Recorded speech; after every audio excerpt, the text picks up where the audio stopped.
गणपती विसर्जनानंतर नद्या आणि तलावातील प्रदूषण वाढतं। मात्र यावेळी स्थानिक प्रशासन आणि विविध संस्थांच्या सहकार्यानं पर्यावरणपूरक गणेशोत्सव साजरा करण्यात आला। अमरावतीत गणपती विसर्जनानंतर तलावांची स्थिती मागील काही वर्षांच्या तुलनेत चांगली आहे। आमचे प्रतिनिधी अरुण जोशी यांनी गणपती विसर्जनानंतरच्या परिस्थितीचा आढावा घेतला। मंगळवारी अमरावती शहरामध्ये गणपती बाप्पाचं विसर्जन करण्यात आलेलं आहे आणि तुम्ही पाहू शकता की आपण सध्या अमरावतीच्या छत्री तलाव परिसरात आहोत।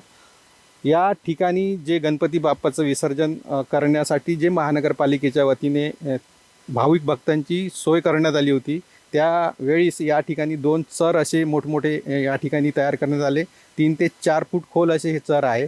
त्या चरामध्ये पाणी सोडण्यात आलं आणि नंतर मग या ठिकाणी भाविक भक्तांनी आपल्या लाडक्या बाप्पाला निरोप दिला।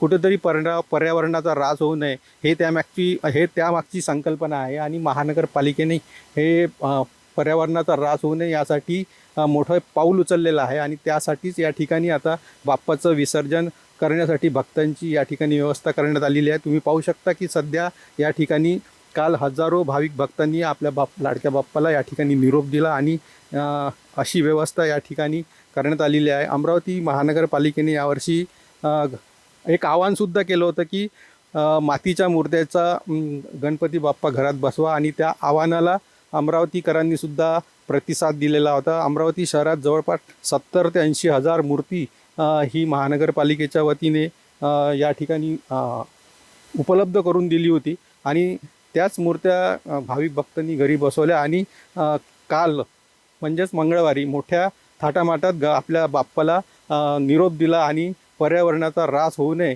यासाठी ही जे पाऊल उचललेलं आहे महानगरपालिकेने त्याचंसुद्धा मोठ्या प्रमाणात कौतुक होत आहे।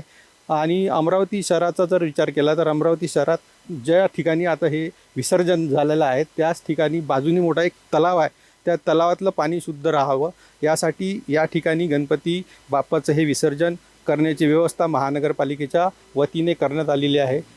3 ते 4 दिवस या ठिकाणी आता ही व्यवस्था भक्तांसाठी उपलब्ध राहणार आहे। उद्यापासून मोठ्या मंडळाचे जे गणपती आहे ते सुद्धा याच ठिकाणी विसर्जित होणार आहे।